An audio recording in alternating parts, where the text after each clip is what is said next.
Hello everyone, this is Harish Nayak and आज के इस लेक्चर में मैं पढ़ाने वाला हूँ मॉडर्न इंडियन हिस्ट्री। तो कुछ बेसिक से बात before starting any lecture 2 minute के अंदर वो बेसिक बातें कवर करते हैं। उसके बाद we will deep dive into the subject. Okay, तो पहली बात यह है कि मॉडर्न इंडियन हिस्ट्री ये जो पढ़ रहे हैं, जो मैं आज पढ़ाने वाला हूँ, ये किसके लिए ज़रूरी है? Who can watch these lectures और who should watch this lecture? तो बेसिकली मैं अगर देखने जाऊं तो ये यूपीएससी, स्टेट पीसीएस जितने भी हैं, जितने भी स्टेट पीएससी हैं, वो ओपीएससी हो जाए उड़ीसा का, जेपीएससी झारखंड का, या फिर बीपीएससी बिहार का हो जाए, सब में ये काम में आने वाला है। ठीक है, इसके बाद कोई लॉ है, लॉ का स्टूडेंट कोई है जिसके सब्जेक्ट में, जिसके सिलेबस में हिस्ट्री एज ए सब्जेक्ट है, they are welcome in this lecture. वो सारे इसमें पढ़ सकते हैं, सीख सकते हैं। अच्छा, मेरा एजेंडा क्या है इस लेक्चर के दौरान? What I want to show, what I want to deliver, the basic thing is that I am not a giant in any subject. और इवन ये 5 साल के बाद भी मैं वही बोलूँगा कि आई एम नॉट ए जियांट, लेकिन मैं चीज़ों को सिंपल से रिप्रेजेंट करने की कोशिश करूँगा। आई विल ट्राई कि चीज़ों को मिनिमम जितने आसानी से हम रिप्रेजेंट कर सकते हैं, वहाँ पे करेंगे। ठीक है? जो लोग नए हैं, जो लोग सिविल सर्विसेज में आना चाहते हैं या फिर और कोई कॉम्पिटिटिव में आना चाहते हैं जहाँ पे हिस्ट्री एक एज ए सब्जेक्ट पढ़ाया जाता है या फिर पूछा जाता है, वो लोग आराम से शांति से पढ़ सकते हैं यहाँ से। अभी कुछ लोगों को ऐसा भी ज़रूरत मतलब लग सकता है कि फटाफट से 20 दिन में ख़त्म करना है, 10 दिन में ख़त्म करना है, वो अलग बात है। लेकिन एक बार पढ़ना है और शांति से पढ़ना है, पहले बेस क्रिएट करेंगे, फिर उसके बाद मैं बताते जाऊँगा कि आने वाले टाइम में क्या करना है, क्या नहीं करना है, कैसे नोट्स बनाना है, कहाँ-कहाँ से बुक पढ़ना है, क्या करना है, टेस्ट सीरीज़ कैसे लगाना है, we will discuss all about this. Okay? तो यहाँ पे हम ये सब डिस्कस करेंगे। Okay, let me get set for the lecture and then we will start. Okay, so आज हम डिस्कस करने वाले हैं मॉडर्न इंडियन हिस्ट्री। जो मैं यहाँ पे स्क्रिबल करूँगा, जो लिखता जाऊँगा, वो आप लिख सकते हैं एक कॉपी और पेन में, और इन द एंड में बताऊँगा कि कैसे क्या चीज़ें आगे बढ़ेगा। ठीक है? जैसे जैसे अभी थोड़ा धीमा है, थोड़ा आराम से है, द टाइम के साथ जब लेक्चर बढ़ता जाएगा, तब थोड़ा मेरा भी वार्म अप हो जाएगा और आपको भी मज़ा आने लगेगा चीज़ों को देखने के लिए। Let's start. तो I start from modern Indian history. Okay, तो बेसिकली ये मॉडर्न इंडियन हिस्ट्री कहीं पे भी पढ़ते हैं, तो जो भी शुरू कर रहे हैं उनके लिए सबसे बढ़िया पार्ट है यहाँ से तुम शुरू कर सकते हो। तुम 12th में हो, ग्रेजुएशन में हो, या फिर अभी प्रिपरेशन शुरू कर रहे हो, तो this is the best part, आप यहाँ से शुरू कर सकते हैं। ठीक है? ओके, तो बेसिकली ये मॉडर्न इंडियन हिस्ट्री को मॉडर्न क्यों बोला गया भाई? मॉडर्न हिस्ट्री ही क्यों बोला गया? What is the purpose behind this? Modern history क्यों बोला गया? देखो, ये एक नैरेटिव है, ये एक नैरेटिव है। क्या? जब ब्रिटिश इंडिया को आए, ब्रिटिशर्स जब इंडिया आए, तो उन्होंने अपना जो पूरा हिस्ट्री का टाइमलाइन है, जितना भी हिस्ट्री का टाइमलाइन है, उसे 3 हिस्सों में, 3 पीरियड में डिवाइड किया। क्या-क्या? पहला हिंदू पीरियड, हिंदू पीरियड, दूसरा मुस्लिम पीरियड,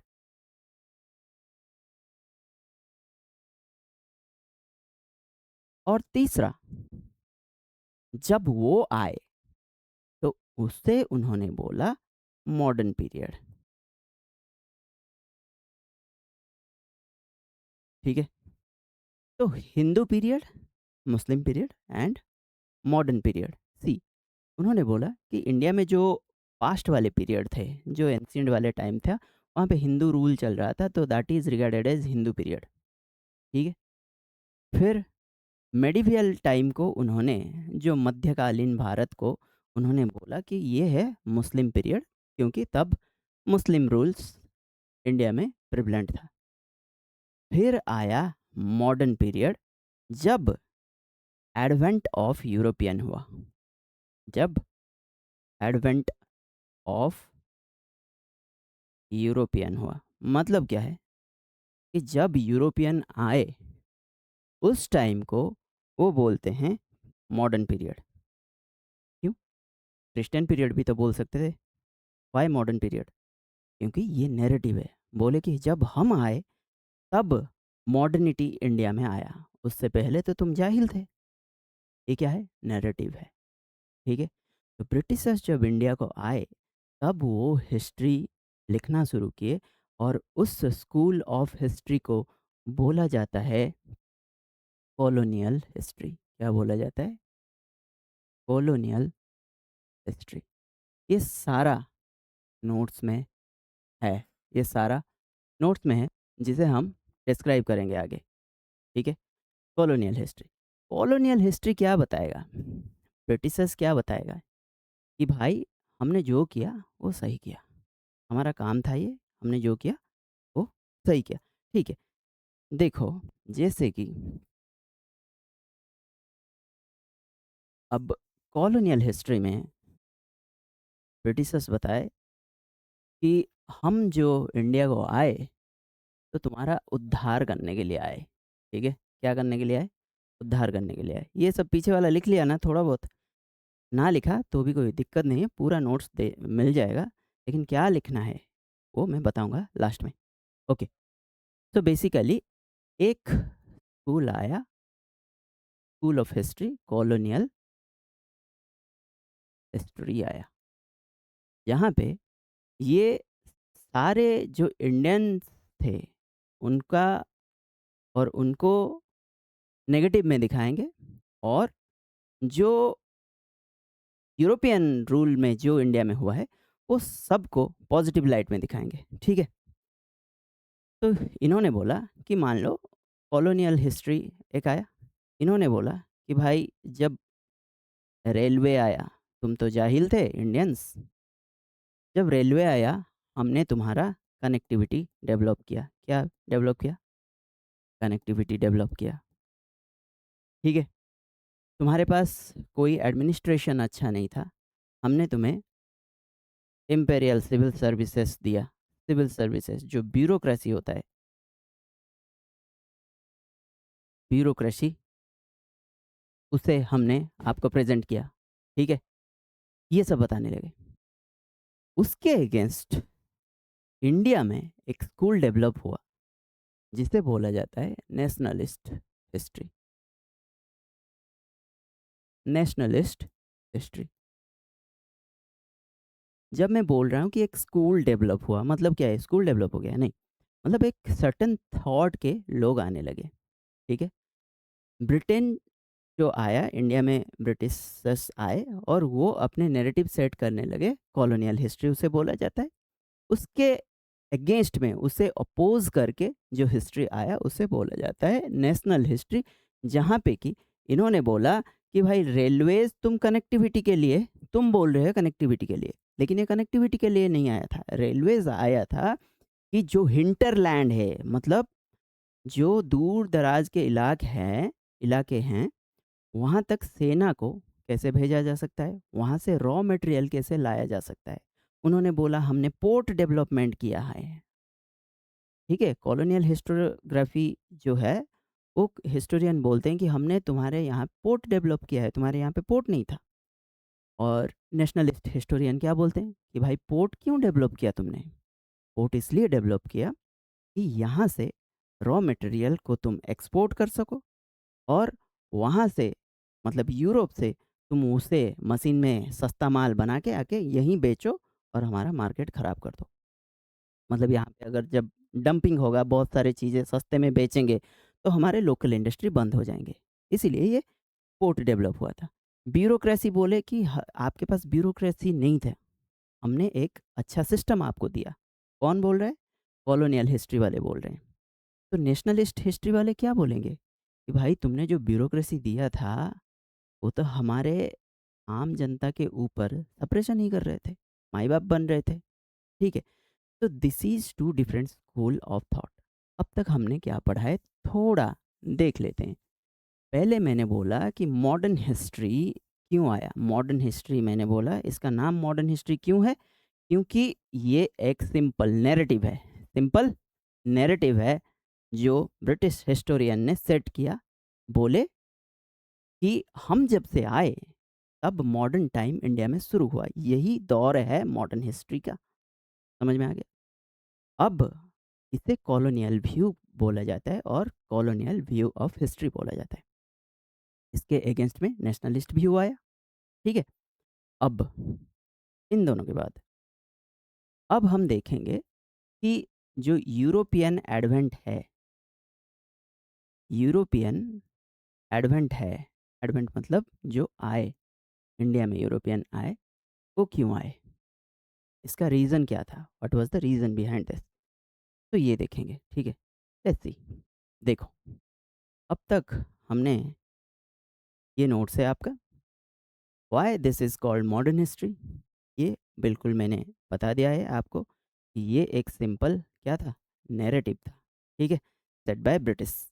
उन्होंने जो भी डिवीज़न किया था, ये 3 डिवीज़न में उन्होंने इंडियन हिस्ट्री को डिवाइड किया था। Number 1 is Hindu period, number 2 is Muslim period, और जब वो आए तो उससे उन्होंने रिगार्ड किया एज़ मॉडर्न पीरियड। मैं बोला था पहले मैं डिस्क्राइब करूँगा, फिर आपको बनी बनाई नोट यहाँ पे मिल जाएँगे। ठीक है, ये नोट रीडेबल है, प्रिंटेबल है, आपको मैं भेज दूँगा। ठीक है, ओके। अब इन्होंने ये सिस्टम देखो, 2 वर्ड अब मैं बताने जा रहा हूँ बेसिक बेसिक से। एक है व्हाइट मेंस बर्डन और एक है बेनिवोलेंट डेस्पोटिज्म। ठीक है, व्हाइट मेंस बर्डन क्या है? ब्रिटिशर्स जब इंडिया आए तो ये नैरेटिव डालने लगे कि भाई हम जो यूरोपियन है ना, हम जो यूरोपियन हैं, वो उनका मोरल ड्यूटी है कि हम सिविलाइज करेंगे नेटिव्स को, सिविलाइज करेंगे नॉन यूरोपियन को। इसे बोलते हैं व्हाइट मेंस बर्डन। पहले कौन लाया था इसे? Rudyard Kipling. ये बंदा, ये जो कॉन्सेप्ट है white man burden, white man's burden, इसको इसने लेके आया। ठीक है, जहाँ पे कि ये मानते हैं कि भाई ये हमारा ड्यूटी है, क्या ब्रिटिशर्स का मोरल ड्यूटी है, क्या, टू सिविलाइज होम, किसे सिविलाइज करना है, द नॉन यूरोपियंस। तो ब्रिटिशर्स बोले जब हम इंडिया इंडिया को आए तो भाई तुम लोग तो अनसिविलाइज्ड थे, हम लोग तुम्हें सिविलाइज करने आए हैं, सिखाने आए हैं कि भाई सिविक सेंस क्या होता है। ठीक है, तो Rudyard Kipling is the propagator of this philosophy, और जिसने इसे पॉपुलराइज किया था। ठीक है, व्हाइट मैंस बर्डन, ये एक टर्म बस दिमाग में रखो, कभी क्वेश्चन में दिख सकता है। ठीक है, आजकल यूपीएससी का स्टैंडर्ड जो हो चुका है, ठीक है, उसमें you should try to appear for other exams. UPSC should not be your only one option. UPSC के साथ स्टेट पीसीएस और अदर एग्जाम्स को शुरू से शुरू करना जरूरी है, और जब शुरू से शुरू करोगे तो take time to complete one thing. History को पूरा टाइम लो, ज्योग्राफी को पूरा टाइम लो, मतलब सी सैट को टाइम दो अच्छे से, मैथ इंग्लिश रीजनिंग सबको टाइम दो अच्छे से, एक बार हो जाए फिर you are eligible for all exam. अब लगातार प्रैक्टिस और एग्जाम्स, यही है रूल्स। बेनिवोलेंट डेस्पोटिज्म एक टर्म आएगा आपका, जो भी बुक्स पढ़ेंगे वहाँ पे आएगा बेनिवोलेंट डेस्पोटिज्म। ये क्या है?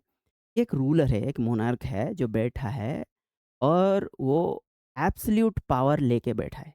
ठीक है, मेरे हाथ में सारा सब कुछ कंट्रोल में कर रहा हूँ, और मैं बोल रहा हूँ कि सुनो मैं तुम्हें कंप्लीट कंट्रोल कर रहा हूँ, लेकिन ये तुम्हारे लिए अच्छा है। ये तुम्हारे लिए अच्छा है। ये बेनिवोलेंट डेस्पोटिज्म, इसका मतलब है बेनिवोलेंट डेस्पोटिज्म। मतलब ब्रिटिशर्स जब इंडिया आए, देन वो बोले कि हम, yes, we are controlling you, but it is for your welfare. ठीक है? ये कॉलोनियल व्यू है। ठीक है? तो अब हम आगे देखेंगे। This school of history writing is known as colonial history. हम देख चुके हैं ये कॉलोनियल हिस्ट्री के बारे में।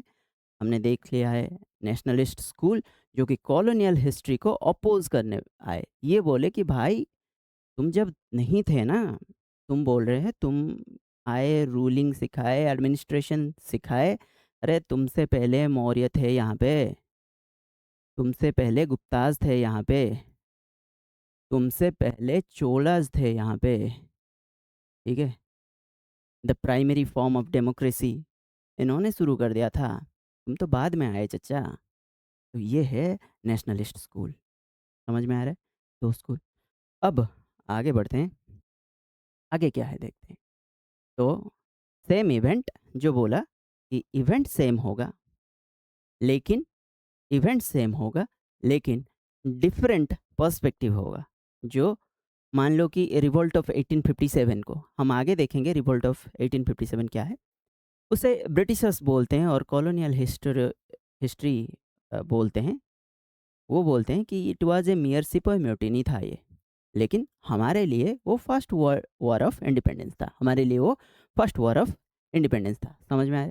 जैसे कि रेलवे के बारे में मैं बता चुका हूँ कि रेलवेज वो बोलते हैं कि कम्युनिकेशन के लिए, कनेक्टिविटी के लिए हमने लाया था रेलवे, लेकिन हमारे लिए क्या है कि रॉ मटेरियल को अंदर से, दूर दराज से रॉ मटेरियल कैसे ला सकोगे, अगर वहाँ पे रिवोल्ट हो गया तो यहाँ से सेना कैसे भेज सकते हो वहाँ पे। वो था रियल मोटो ऑफ रेलवेज। ठीक है? Developing railways in India. ठीक है?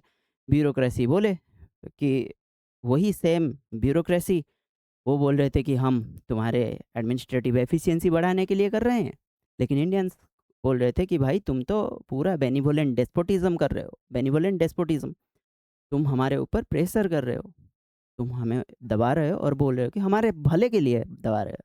नहीं चाहिए भाई। ये था। जैसे कि भगत सिंह को हम मानते हैं रिवोल्यूशनरी, हमारे लिए वो हमेशा रिवोल्यूशनरी रहेंगे, लेकिन ये कॉलोनियल हिस्टोग्राफर क्या बोलते हैं कि वो एक टेररिस्ट हैं। कोई सेम थिंग का दो डिफरेंट डिफरेंट कोनोटेशन, दो different different interpretation from the perspective of colonial history and national history. Is that clear? अब हम देखने जा रहे हैं कि 15th सेंचुरी में ऐसा क्या हुआ कि ब्रिटिशर्स आ गए इंडिया। देखो, यहाँ पे आराम से बड़ी गहरी बात बताने जा रहा हूँ, आराम से समझेंगे। ठीक है? शांति से। देखो, ये है यूरोप, ये है यूरोप। चलो अच्छे से मैं मैप में ही दिखा देता हूँ आपको, मैपिंग के थ्रू।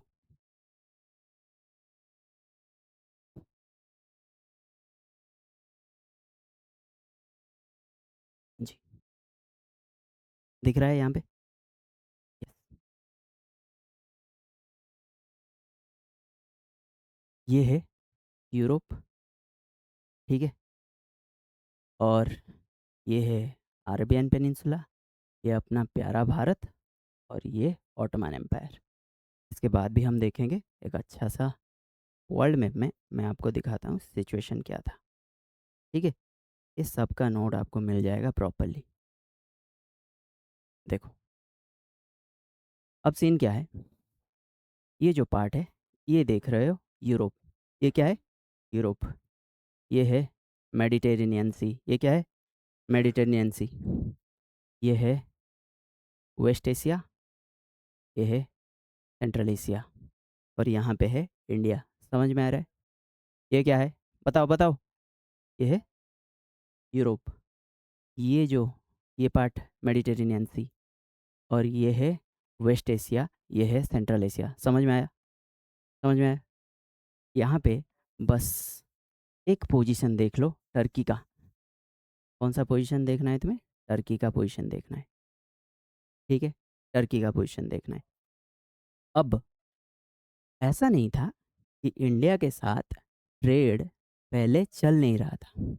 पहले जब यूरोप और इंडिया का ट्रेड चल रहा था, ये देखो पोर्तुगल है, यहाँ पे जो ब्रिटेन है, यूनाइटेड किंगडम है, यहाँ पे ट्रेड ऐसे चल रहा था through land route to India, और मेडिटेरेनियन दे के, रेड सी दे के यहाँ पे ऐसे ट्रेड चल रहा था। ठीक है, देखो कैसे ट्रेड चल रहा था। ये यही पार्ट है, इस लेक्चर में सबसे अगर कोर पार्ट मुझे बोला जाएगा कौन सा, तो यही पार्ट है। तो जो ट्रेड रूट था ये डायरेक्ट यहाँ से चल रहा था, देखो डायरेक्ट यहाँ से लेके यहाँ तक आ रहा है, देख रहे हो, ये लैंड रूट से ऐसे जा रहा है, या फिर मेडिटेरेनियन दे के, रेड सी दे के ऐसे जा रहा है। ये दो ट्रेड रूट थे, एक तो लैंड रूट ऐसे, या फिर ये जो मेडिटेरेनियन सी दे के, अरब पेनिनसुला दे के ऐसे। समझ में आया? अब मैं आपको रॉप शीट में लेता हूँ और वहाँ पे बताता हूँ कि सीन क्या है। अब देखो, यहाँ पे है, यहाँ पे है यूरोप, यहाँ पे है यूरोप, डन। ये है मेडिटेरियन,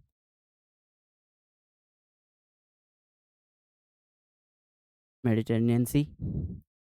यहाँ पे है वेस्ट एशिया, वेस्ट एशिया। यहाँ पे है सेंट्रल एशिया, यहाँ पे सेंट्रल एशिया। अब जो बोलने वाला हूँ यहाँ पे समझना है, यूरोप से मेडिटेरेनियन होके, वेस्ट एशिया होके सेंट्रल एशिया, और यहाँ पे था अपना प्यारा भारत, इंडिया को ट्रेड चल रहा था। ठीक है, या फिर सीधा लैंड रूट से सेंट्रल एशिया होके इंडिया को ट्रेड चल रहा था। ठीक है, अब यहाँ पे वेस्ट एशिया इस्लाम डोमिनेटेड था, और यूरोप में क्या डोमिनेट कर रहा था? क्रिश्चियनिटी। ओके, यूरोप में क्या डोमिनेट कर रहा था? क्रिश्चियनिटी, और यहाँ पे इस्लाम। ठीक है, जब मैं बात कर रहा हूँ 1453, ये ईयर इम्पोर्टेंट है 1453। अब क्या हुआ, वेस्ट एशिया में एक प्लेस है कॉन्स्टेंटिनोपल, ध्यान से ये टर्म आएगा, कॉन्स्टेंटिनोपल। ये सारा नोट्स में है, अगर आपको मन है स्क्रिबल करने के लिए स्क्रिबल करो, ना नहीं। यूरोप में है क्या? रोमन एम्पायर और इटली। रोमन एम्पायर यूरोप में एक एम्पायर है। ठीक है, इस रोमन एम्पायर का एक एक्सटेंशन था कॉन्स्टेंटिनोपल। क्यों इसका नाम कॉन्स्टेंटिनोपल हुआ? यहाँ पे कॉन्स्टेंटाइन एम्पायर रूल कर रहा था। कौन सा एम्पायर रूल कर रहा था? कॉन्स्टेंटाइन एम्पायर रूल कर रहा था, जो कि रोमन एम्पायर का एक्सटेंशन है। मतलब यूरोपियन बैठे हैं वेस्ट एशिया में, इन दोनों के बीच में लड़ाई चल रहा है, जिसे क्रूसेड बोला जाता है। क्या बोला जाता है? क्रूसेड। मतलब होली वॉर चल रहा है बिटवीन टू रिलीजियस ग्रुप। एक तरफ है यूरोपियन क्रिश्चियन, एक तरफ है वेस्ट एशियन इस्लामिक ग्रुप, इनमें फाइट चल रहा है। ठीक है, ये जो अनरेस्ट, जो टेंशन इन दोनों में चल रहा है, और जीत कौन रहे हैं? रोमन एम्पायर जीत रहा है। इसीलिए तो वेस्ट एशिया में बैठा है, कहाँ पे? कॉन्स्टेंटिनोपल। क्यों इसको कॉन्स्टेंटिनोपल बोला जाता है? क्योंकि यहाँ पे कॉन्स्टेंटाइन एम्पायर का रूलर था और रूल था। कॉन्स्टेंटाइन एम्पायर कहाँ से आया? It is an extension of Roman empire. मतलब रोमन एम्पायर का ही एक हिस्सा कॉन्स्टेंटाइन एम्पायर था, जो यहाँ पे बैठा था। डन। और इस एम्पायर को बोलते हैं बाइजेंटाइन एम्पायर। बाइजेंटाइन एम्पायर बोलते हैं। समझ में आया? 1453 में सेंट्रल एशिया से, कहाँ से? सेंट्रल एशिया से यहाँ पे ऑटोमन टर्क्स आ गए। कौन आ गए? टर्क्स आ गए। ये यहाँ पे जो यूरोपियन बैठे थे कॉन्स्टेंटिनोपल में, Constantinople is modern day Istanbul, is modern day Istanbul. ठीक है, तो यहाँ से इन यूरोपियन को खदेड़ा। और यहाँ पे राज किसका होने लगा है? अब टर्क्स का हो गया है। बुक्स में सिर्फ इतना लिखा जाएगा कि इन 1453 कॉन्स्टेंटिनोपल फॉल इनटू अटमन टर्क्स। जो समझना है समझ लो इसमें से। मैं दोबारा रिपीट कर रहा हूँ, ध्यान से सुनो। ये है यूरोप, समझ में आ रहा है? ये है वेस्ट एशिया, ठीक है?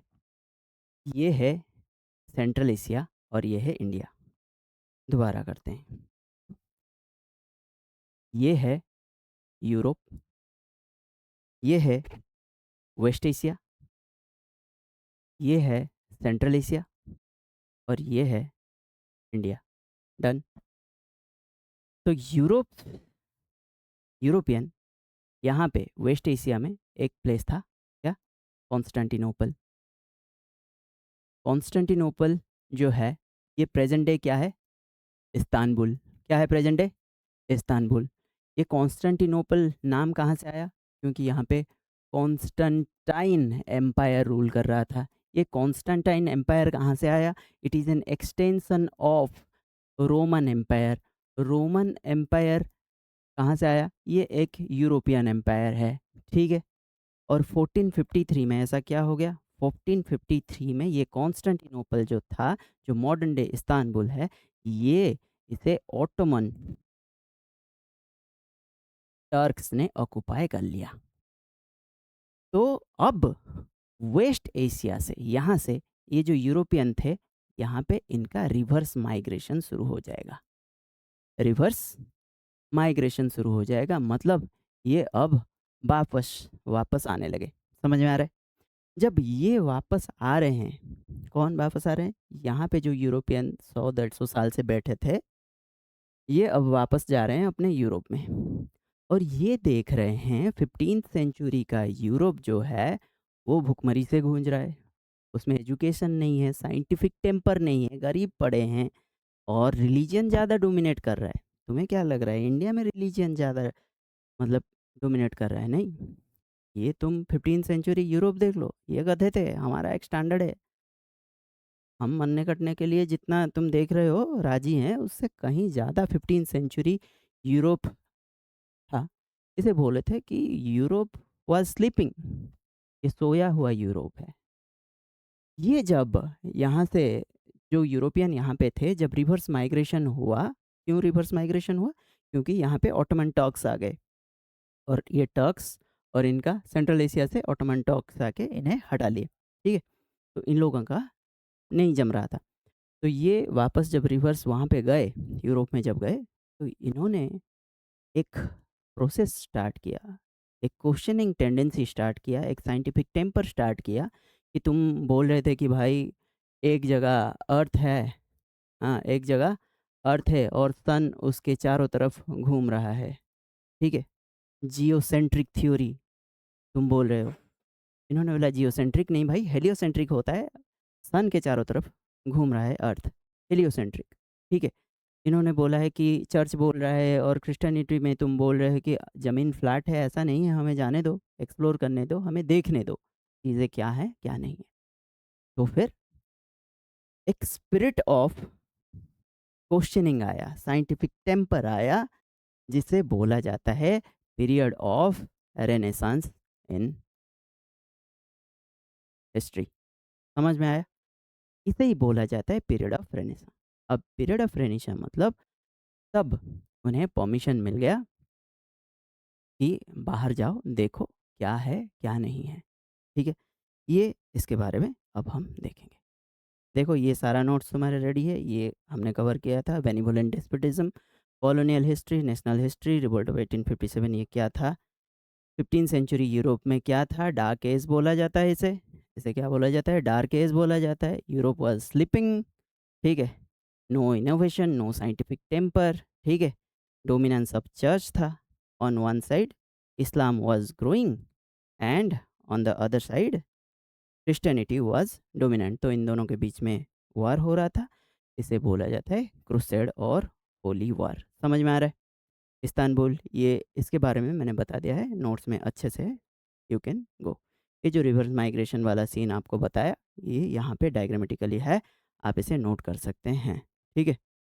अच्छा, पोस्ट 1453 क्या हुआ, पीरियड ऑफ रेनिसांस शुरू हुआ, जहाँ पे कि लोगों को लगने लगा कि हाँ भाई पूछते हैं, मतलब हमारा अब एग्जिस्टेंशियल क्राइसिस आ गया, क्योंकि इस्लाम वहाँ पे बढ़ रहा है और यहाँ पे क्रिश्चियनिटी पूरा अंधेरे में है।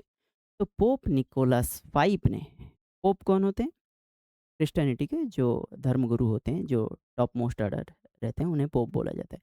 जैसे हिंदुइज्म में शंकराचार्य हैं, वैसे क्रिश्चियनिटी में क्या है? पोप।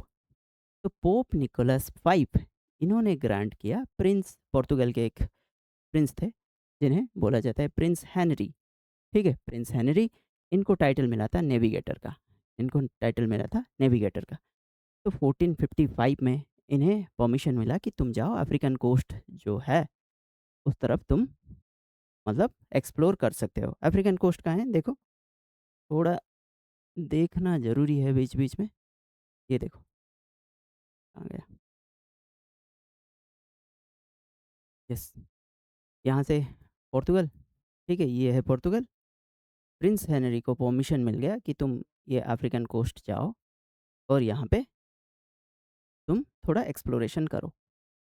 फिर ये 1455 में मिला, डन। एक बंदा यहाँ से घूमते हुए यहाँ पे पहुँच गया, यहाँ पे पहुँच गया, जिसे बोला जाता है Cape of Good Hopes, Cape of Good Hopes, ठीक है।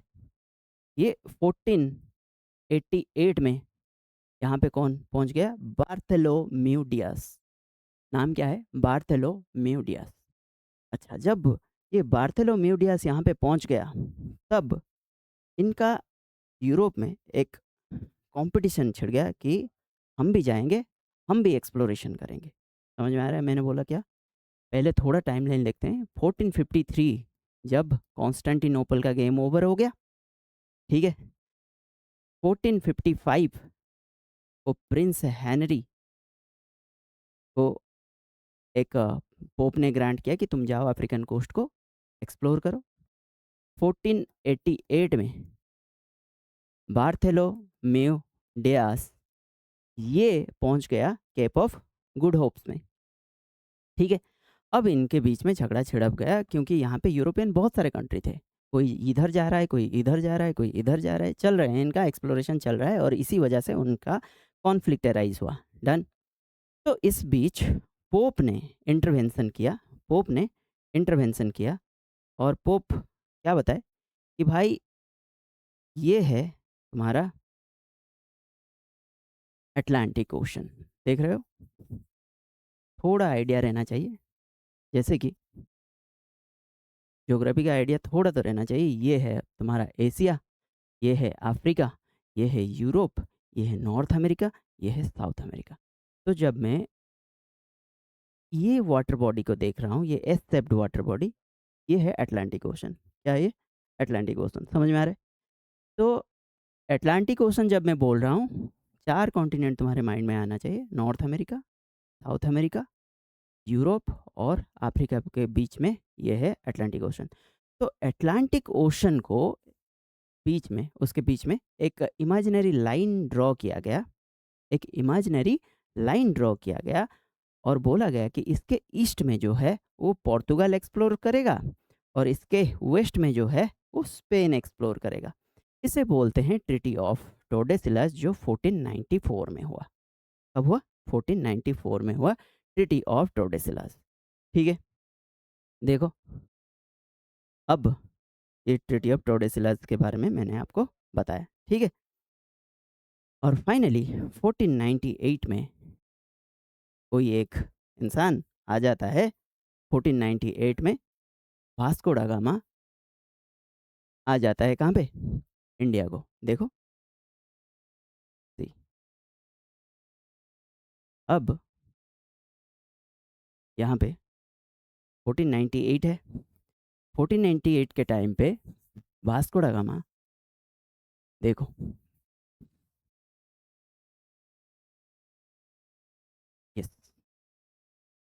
तो वास्को दा गामा यहाँ से निकला, ठीक है, ये पोर्तुगाल से निकला, यहाँ पे पहुँचा।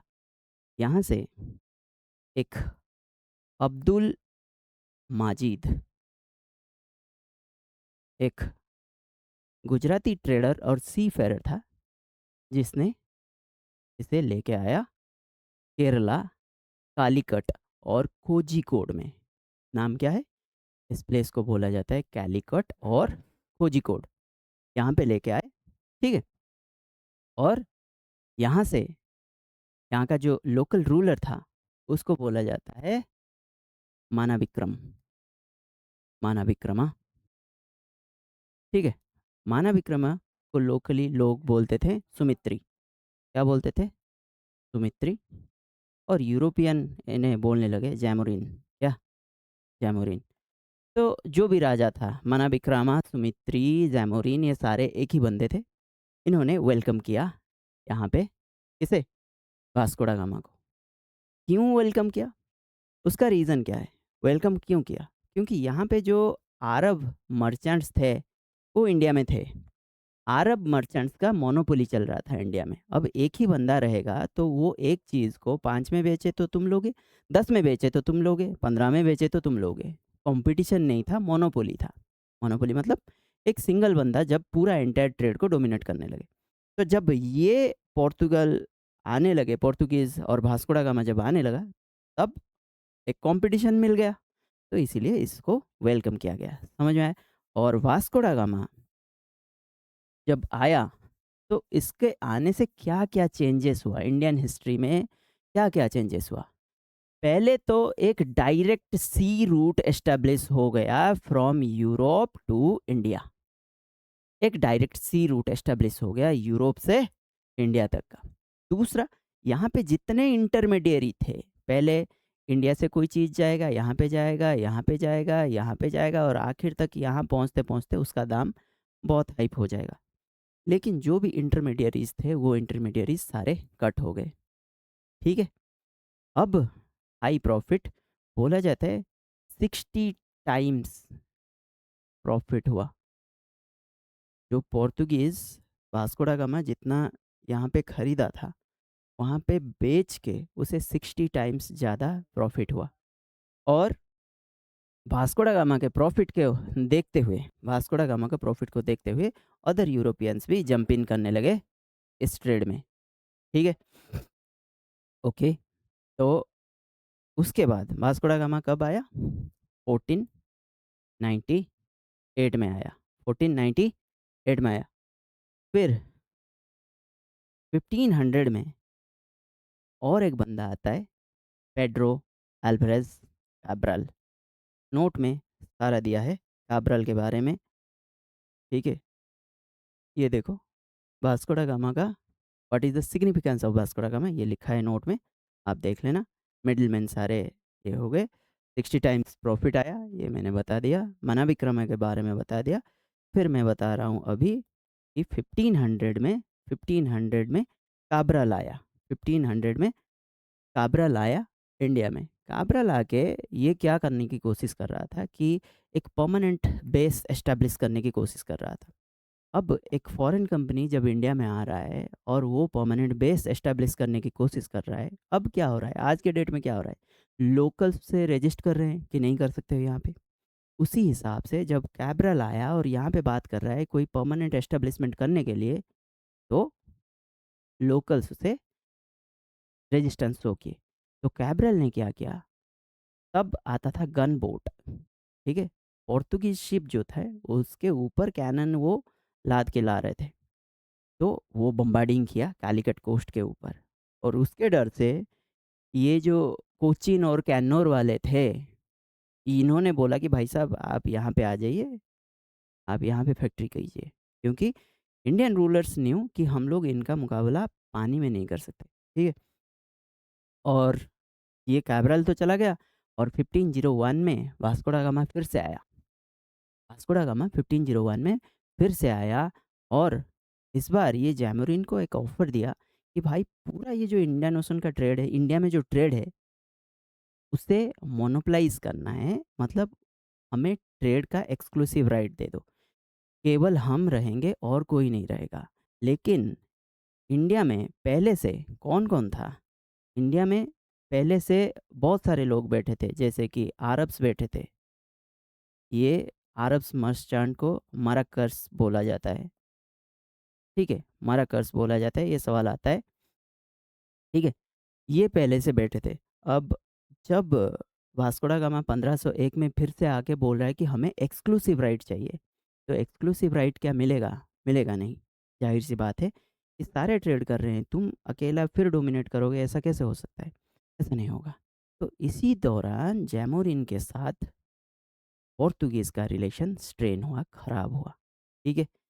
तो फिर इसी दौरान ऐसे-ऐसे चलता गया और 1502 से लेके 1505 के बीच में कुछ फैक्ट्रीज़ पोर्तुगीज़ ने एस्टेब्लिश किया, जैसे कि कोच्चि, कैनोर, कैलिकट, कोलाम ऐसे जगह पे पोर्तुगीज़ फैक्ट्री एस्टेब्लिश हुआ और धीरे-धीरे ये फैक्ट्रीज़ को इन्होंने फोर्टिफ़ाई करना शुरू किया।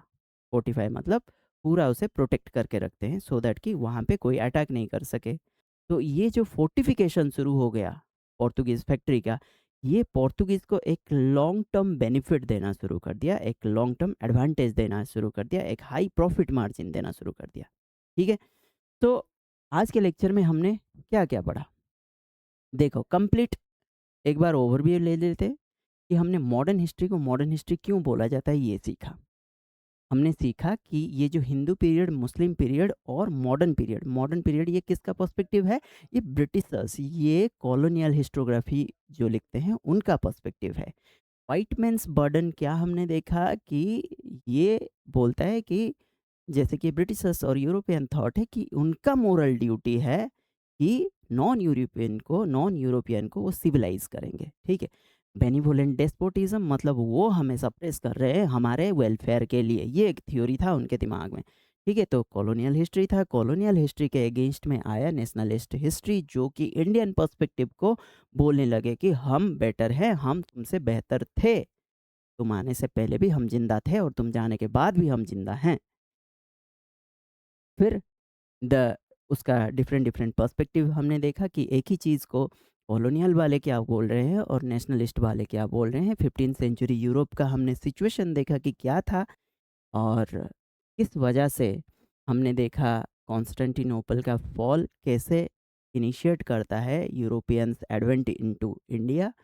हमने देखा 1453 में ये फॉल ऑफ कॉन्स्टेंटिनोपल देखा। फिर पीरियड ऑफ रेनिसा किसे बोलते हैं, जो रिवर्स माइग्रेशन होता है, तब उन्होंने क्वेश्चन किया, चर्च के डोमिनेंस को क्वेश्चन किया और तब से जो पीरियड ऑफ रेनिसा, रेनिसा मतलब नव जागरण, मतलब जब बुद्धि ज्ञान चक्षु खोले, जब तुम क्रिटिकल थिंकिंग पे ज़्यादा ध्यान दो, उसे रेनिसा बोला जाता है। तो पीरियड ऑफ रेनिसा कैसे शुरू हुआ, हमने देखा प्रिंस हेनरी के बारे में, हमने देखा बार्थोलोम्यूडियस पहले केप ऑफ गुड होप्स पे आके पहुंचा, हमने देखा ट्रिटी ऑफ टोर्डेसिलास क्या है, हमने देखा वास्को डा गामा कब आया और कितना प्रॉफिट लेके गया, वास्को डा गामा का आने का सिग्निफिकेंस क्या है। हमने देखा कि वास्को डा गामा के बाद कैब्रल आया, कैब्रल का बम्बार्डमेंट और कैब्रल का एक्टिविटी देखा। 1501 में हमने देखा कि आ, वास्को डा गामा फिर से दोबारा आया और इस बार वो किसकी बात कर रहा था, एक्सक्लूसिव ट्रेड राइट के बारे में बात कर रहा था, जिसके लिए जैमोरिन के साथ ये रिलेशन, पोर्तुगीज रिलेशन स्ट्रेन हुए। हमने देखा जैमोरिन कौन था, कैलिकट का लोकल रूलर था, उसका ओरिजिनल नेम क्या था, मना विक्रमा था, उसे लोकली क्या बुलाते थे, सुमित्री, और यूरोपियंस उसे क्या बुलाते थे, जैमोरिन। तो सेम चीज़ है, ठीक है? और इसी दौरान 1502 से लेके 5 के बीच में कोचिन, कैन्नौर, कैलिकट, कोल्लम ऐसे जगह पे यूरोपियन और सॉरी पोर्तुगीज़ फैक्ट्री और फिटोरिया जिसे बोलते हैं, वो एस्टेब्लिश हुआ और धीरे धीरे वो एस्टेब्लिश करने के बाद फोर्टिफिकेशन कर दिए, मतलब एक पूरा दुर्ग जैसा बनाए जहाँ पे कि वो लॉन्ग टर्म खेल सके, ज़्यादा प्रॉफिट ले सके, उन्हें डेंजर ना हो। अच्छा, ये जो फैक्ट्रीज होता है, ये फैक्ट्रीज क्या है, ये वेयर हाउस है। ऐसा नहीं कि वहाँ पे कुछ बन रहा है, वो वेयर हाउस था जहाँ पे चीज़ें स्टोर किया जाता था, वहाँ से एक्सपोर्ट किया जाता था, ठीक है? तो these are the things, topics of today's discussion. Okay, so यहाँ पे हमने बहुत कुछ सीखा। तुम आराम से इस लेक्चर को देखो, उसके बाद क्या करना है, ये नोट्स मिल जाएगा, ये नोट्स मिल जाएगा। लास्ट के 5 मिनट में मैंने जो जो बोला वही तुम्हारा नोट्स है, वही तुम्हारा नोट्स है। ये सारा, हालांकि मैं 1 पेजर दे दूंगा, लेकिन ट्राई कि ये लेक्चर बंद करो और खुद से लिखो कितना पॉइंट्स तुम्हें हिट कर रहा है और कितना तुम भूल रहे हो। तभी जाके तुम रेक्टिफाई करके आगे बढ़ सकते हो। That much for my side for today. Have a good day और ये सिलसिला आगे जारी रहेगा। Thank you. Have a nice day.